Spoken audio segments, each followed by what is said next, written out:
I sat in Victor Hayes's glass office, feeling 7 years of hard work and savings shrink into a sickening pit.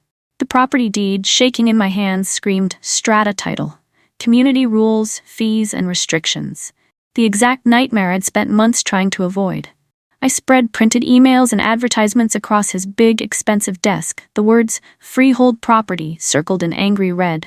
Victor barely looked down, too busy checking his shiny watch. "Buyer beware," he said with a little shrug, pushing a check toward me. "Here's $1,000. Take it and stop bothering me." My eyes filled with hot, furious tears. 10 years of double shifts, every penny saved was just a $1,000 joke to him. "This is fraud," I managed to whisper. His smirk grew wider. "Prove it in court." "Oh wait, you can't afford that, can you?" I stood up, my legs wobbly, and grabbed his business card. "I'll think about your offer," I said, trying to sound calm. As I walked out, I heard him laughing already. He had no idea what was coming. That night, I sat at my small kitchen table with 2 piles of paper. On the left, the crushing proof of Victor's fraud. On the right, my growing medical bills. The bills were new, a recent diagnosis and ongoing treatment that was quickly swallowing my emergency fund. My lawyer, Georgia, had been clear. "You have a great case, Amelia, but a lawsuit will cost at least $30,000. I stared at the numbers. I could fight for justice and end up completely broke, or I could let Victor win. Neither felt right. I opened my laptop and typed his name into the search bar. His profile popped up, loud, confident, and full of photos. I scrolled through his seemingly perfect life. His wife, Bethany, 2 kids, and fancy cars. Then I saw a photo album. Boys on tour Phuket. I decided to use a different location for variety. The date stamp made me stop breathing. This trip happened exactly 1 year before I bought the property. I screenshotted everything. A strange, powerful idea starting to freeze inside my mind. 3 weeks later, I was back, sitting across from Victor, in a boring mediation office. He had brought a lawyer, a man in an expensive suit who looked utterly bored. I laid out my proof. The emails, the advertisements, and the official letters where Victor had personally promised freehold status. The mediator frowned, looking worried as he flipped through the stack. "Mr. Hayes, this documentation is quite strong." Victor, scrolling on his phone, barely glanced up. "I'll offer $1,500 to settle." I countered, using the calm voice I'd practiced. "When I sell this property, you handle it for free. That's the least you can do." His lawyer whispered something. Victor just laughed. "Absolutely not. Take the $1,500 or walk away." The mediator leaned in and spoke softly. "You really should sue him. You would almost certainly win." I glanced at the reminder on my phone. A medical appointment tomorrow, a $400 copay. "I can't afford to win," I confessed. Victor heard and smirked again. That smirk was the final nail. As I left, the mediator handed me a card for a victims group. I threw it away. I didn't need help. I needed revenge. I became completely focused on Victor's life. I studied every photo, checked every friend list. His wife, Bethany, was perfect, blonde, always smiling, the kind of woman who organized fancy charity events. His kids went to private school. Their house was worth close to $1 million. He had everything I wanted, built partly by cheating people like me. Then, through friends of friends, our town wasn't that big, I heard the story. 2 years ago, Victor went to Phuket with his buddies. He came back with chlamydia. He somehow convinced Bethany it was from a strange coincidence like a gym towel, definitely not cheating. Bethany chose to believe him because the truth, that her husband was a liar and a cheat, was too painful to face. I checked the timelines using his old social media posts. The Phuket trip was exactly 2 years ago, and my property purchase was 1 year after that. Suddenly I felt like I was holding a weapon far more powerful than any expensive lawsuit. 1 year had passed since Victor scammed me. I stood in a flower shop, carefully picking out an arrangement. Nothing too costly. Roses, white lilies, and baby's breath, about $65 total. I wrote the card in a smooth, elegant handwriting I had spent weeks practicing. "Dear Victor, remembering you on this, our special day. She has your eyes. Love, Lena." I paid with cash and used a mail forwarding service for the return address to make it untraceable. That evening, I tracked the delivery. It was signed for by B. Hayes at 2:47 p.m. I pictured Bethany opening the flowers, confusion clouding her perfect face. I pictured the moment of sheer panic when she showed the card to Victor. For the first time since that day in his office, I smiled. This wasn't just being mean, it was a message. A clear reminder that actions always have consequences, even if they take a little time to show up. Through a connection who knew Bethany's sister, I learned the flowers caused a major argument. Bethany immediately confronted Victor over dinner, demanding to know who Lena was. Victor quickly lied, claiming it was a prank, probably some cranky client trying to mess with him. "What special day?" Bethany pushed. "What child?" Victor stammered, suggesting the flowers were meant for the previous owner, a mix-up by the delivery service. Bethany desperately wanted to believe him. The other possibility was too scary. But she didn't throw the card away. She tucked it into her desk drawer beneath her insurance documents. That tiny detail, that small seed of doubt, was everything. The game had started, and Victor didn't even know he was playing. On the second anniversary, I sent flowers again, this time with a slightly different card.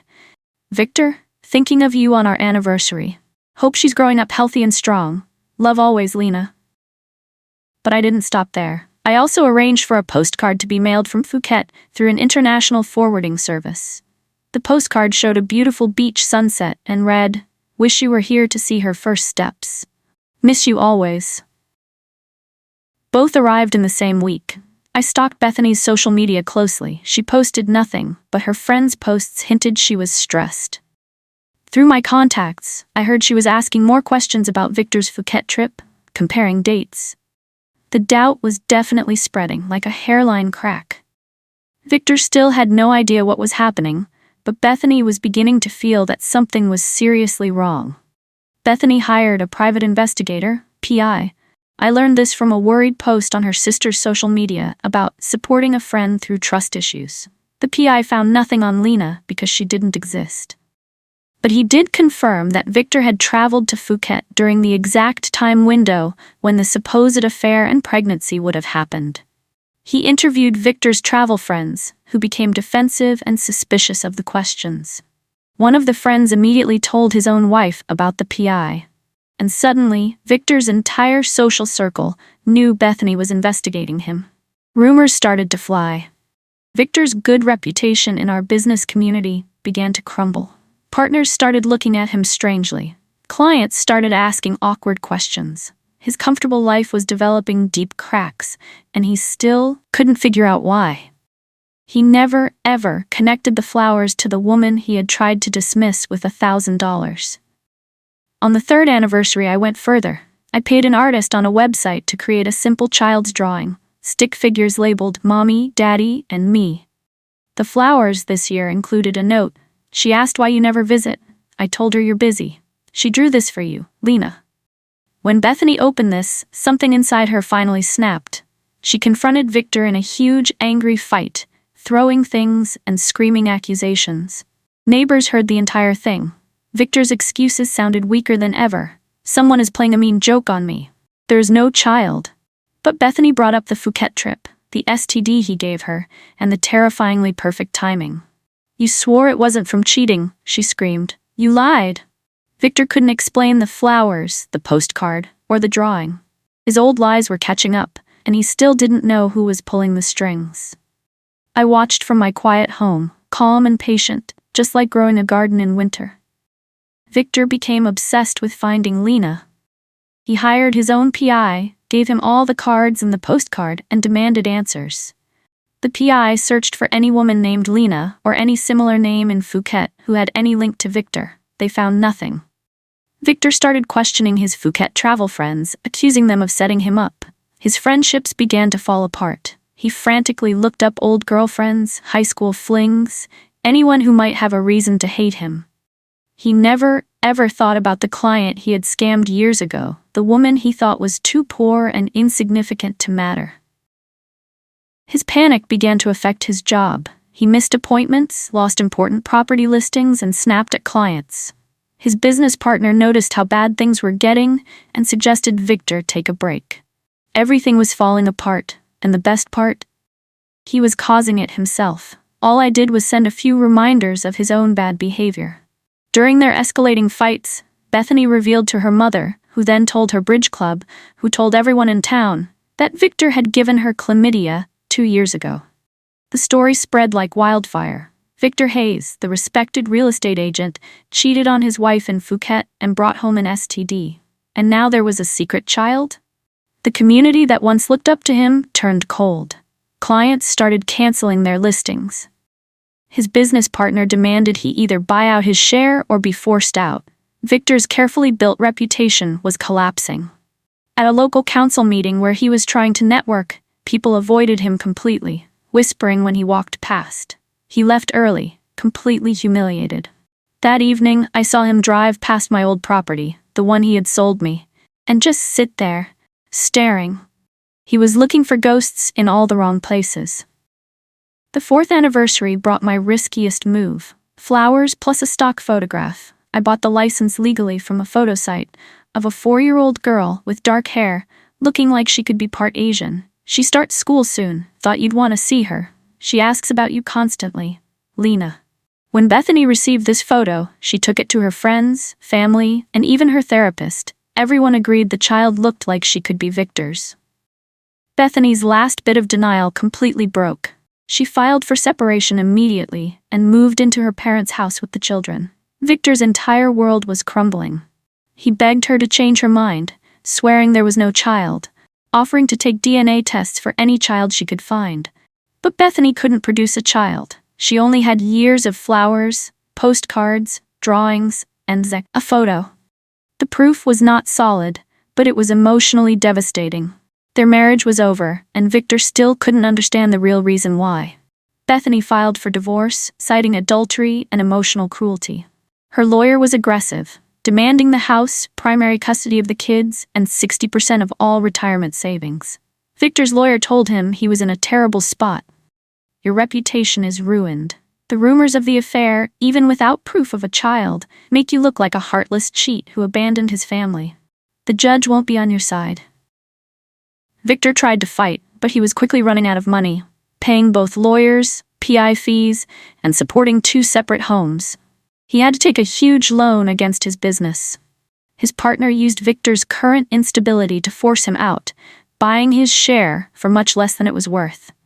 In just 6 months, Victor had lost his wife, his family home, his business partnership, and most of his savings, all because of flowers and cards from a woman who didn't exist. I watched from a distance as our small town completely turned against Victor. The real estate world is close-knit, and gossip travels fast. Stories began to emerge of other clients he had scammed. I wasn't his only victim, it turned out. Made brave by his public failure, 3 other property buyers came forward with formal fraud complaints to the state licensing board. A full investigation was opened against him. Victor's remaining business completely fell apart as the last few clients ran away. He was forced to close his office, sell his furniture, and let go of his assistant. I saw him one day at the grocery store, looking tired and defeated. He didn't even recognize me. I was just another unimportant face from his past, too small to remember. That complete invisibility was my best asset. Ghosts are always most effective when you don't see them coming. The 5th anniversary message was sent. She's doing so well in school. Top of her class, she has your intelligence. Teachers say she's gifted. Lena. This was sent along with a fake report card, created carefully in Photoshop, that had an invented child's name. It was detailed, very believable, and heartbreaking. When Bethany's lawyer showed it as evidence of Victor's abandoned child during the final divorce proceedings, the judge looked at Victor with clear disapproval. Victor's lawyer argued that the card and report were obvious fakes, but he couldn't prove where they came from.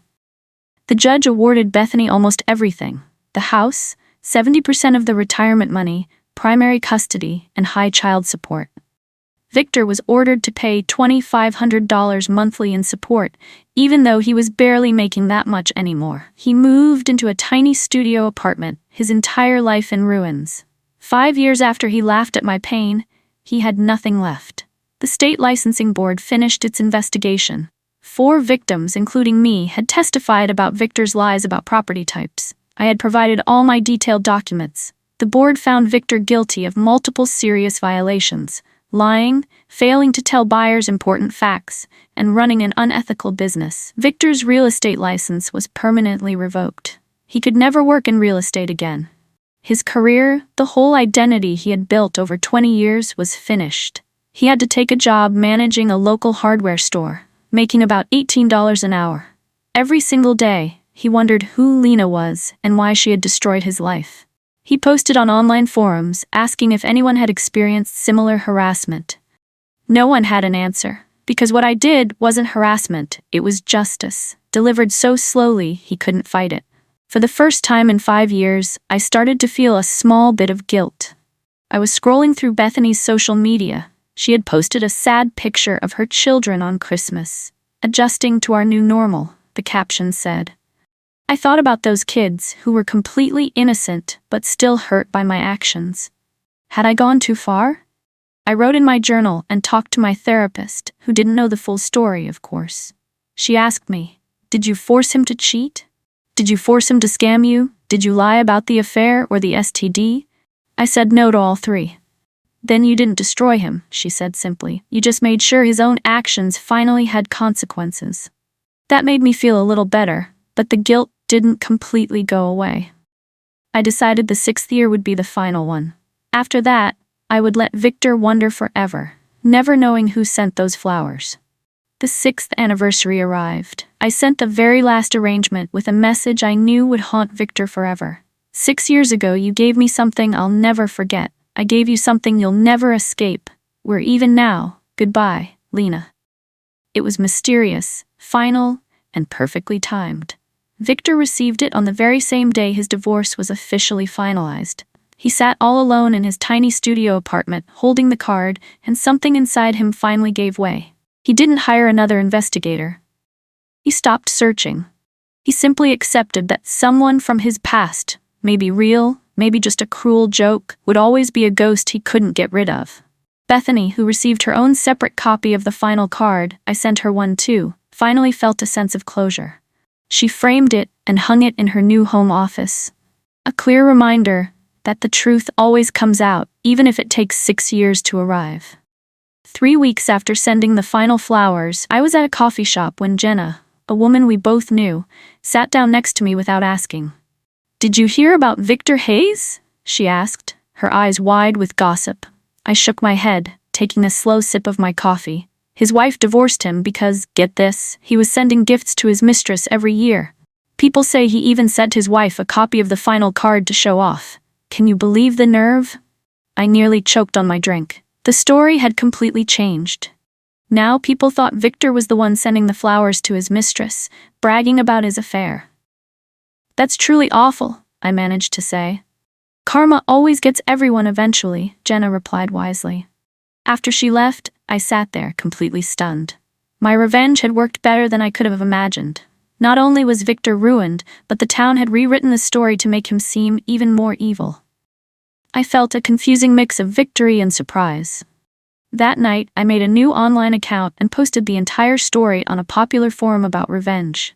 Within hours, it exploded. Thousands of upvotes and comments. People called me brilliant, petty, totally justified, and also cruel. Some said I was a hero, others said I had gone way too far. I read every single comment with a strange mix of emotions. Most people were on my side. He scammed you and offered $1,000? He deserved every bit of it. But a few comments made me uncomfortable. You destroyed a family over a property fight. One comment stopped me cold. What if Bethany had hurt herself? What about the kids? I quickly closed my laptop, unable to answer those questions. The praise from strangers felt hollow. Getting validation didn't erase the complicated feelings about what I had done. I slept badly, dreaming of flowers and children who didn't exist. Through my continued social media checking, I just couldn't fully let go. I watched Victor try to start over. He was dating someone new, a woman who seemed nice but looked very cautious. His children visited him every other weekend, looking uncomfortable in his small apartment. He posted positive, hopeful quotes about changing and starting fresh. Once, he posted, "We all make mistakes. Some mistakes follow us forever, but we keep going." I wondered if he was talking about the affair, the scam, or both. Part of me still wanted him to know it was me, to see the recognition in his eyes, to finally hear him apologize. But I knew that was just my pride talking. The revenge was only perfect because he would never know the truth. He would die wondering who Lena was. and that uncertainty was a worse punishment than any simple truth. 6 months after the final flowers, I received a message on social media from an account I didn't know. "I know it was you. Thank you. B." My heart leaped into my throat. Bethany. She had somehow figured it out. Maybe the timeline, maybe the old property records, or maybe just a woman's intuition. I didn't reply right away, scared it was some kind of trap. But another message immediately followed. I looked up the property sale, saw the date, the flowers started exactly 1 year later. "You gave me the proof of something I already knew but was too afraid to admit. You freed me. I'm not angry. I'm grateful." I stared at the messages for an hour before I finally typed back. "He destroyed what should have been a simple transaction. You deserve to know the truth." Her reply was instant. "Coffee sometime?" Against all my better judgment, I agreed. Bethany and I met at a quiet cafe on the edge of town, both of us a little nervous. She was even warmer and more genuine in person. Kind eyes, a real smile. We were two women linked by one man's betrayal, but in completely different ways. She talked about the yearly flowers, how they had forced her to face the truth she had buried, the Phuket trip, the STD, and Victor's growing distance. "I knew you probably cheated, but I kept trying to forgive him. Your flowers just wouldn't let me forget." I explained the property scam, the insulting $1,000 offer, and my planned 6-year revenge. Bethany listened closely, then laughed, not a cruel laugh, but one of amazed respect. It was brilliant. Maybe a little mean, but brilliant. He completely deserved every moment of his panic. We talked for 3 long hours, swapping stories and finding a surprising amount of common ground. By the end, we felt like friends. She made me promise to finally let go now, to move forward. I agreed. Mostly. Bethany and I decided to send Victor one last message, a way for both of us to truly close the book. We wrote it together, over coffee and a bottle of wine, changing and fixing it until it was perfect. The letter explained everything: the property scam, the 6-year revenge plan, and how his own Phuket affair had created the perfect way for his life to fall apart. You ruined a property sale and thought $1,000 would make the truth disappear. Instead, you ruined your own life. We hope it was worth it. Your past and your present, Amelia and Bethany. We mailed it together, both signing our real names. No more Lena. No more mystery. Just 2 women telling a man that actions have consequences, even years later. We didn't know if he would reply. We honestly didn't care. The letter wasn't really for him, it was for us. It was proof that we both survived him and won. I stood in the garden of my new home, a genuine freehold property I had bought 2 years ago after finally selling the strata property. The sale went smoothly, handled by an honest agent, not Victor, who was now working at the hardware store. This house was exactly what I had always wanted: private, quiet, and truly mine. I was planting roses, white lilies, and baby's breath, the same flowers I had sent for 6 years, but this time they were just for me. I still thought about Victor sometimes, wondering if he ever figured out the full truth, or if he still believed Lena was somewhere with a child who didn't exist. I wouldn't ever know, and that was fine. Justice didn't come from a judge or a courtroom, but it did come. Patience, I learned, is the most devastating weapon you can use, and karma, like money in a bank, takes time, but always pays out in the end. I watered my garden, feeling finally and completely at peace. The flowers bloomed beautifully, no longer symbols of revenge, but of my survival, my healing, and of knowing I took my power back in the only way I could. And that, in the end, was worth more than any lawsuit could ever deliver.